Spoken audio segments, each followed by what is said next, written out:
कृषि बिनाको विश्व सम्भव छैन, कृषि बिनाको देश सम्भव छैन, कृषि बिनाको राजनीति सम्भव छैन। ती सब असफल हुन्छन्। जसले कृषि भनेको आमा अर्थतन्त्र हो। यसलाई जसले समात्छ, आमालाई विश्वास गर्ने मान्छेले कहिले पनि हार्दैन। हामी देशलाई चाहिँ राम्रो बनाउन सक्छौँ, हामीलाई यो विश्वास छ।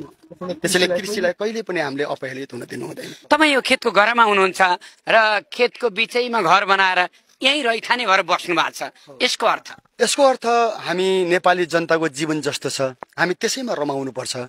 तिनको जीवनलाई नबदलेसम्म हाम्रो कुनै औचित्य छैन। राजनीतिको केन्द्रमा जनता हुनुपर्छ, जनताको अर्थतन्त्र हुनुपर्छ, उनको जीवनलाई माथि उठाउने नीति हुनुपर्छ। त्यसर्थमा हाम्रो पार्टीको अहिले नीति के छ भने हरेक नेता उत्पादनमा, हरेक कार्यकर्ता उत्पादनमा आत्मनिर्भर अर्थतन्त्र, आत्मनिर्भर पार्टी। अनि देशलाई आत्मनिर्भर बनाउन सकियो भने संसारमा हामी आजको जस्तो जो अघि हजुरले भन्दै हुनुहुन्थ्यो, अनि नेपाली आजको संसारमा अर्कै शिर उचालेर बस्न सक्छ। अन्यथा चाहिँ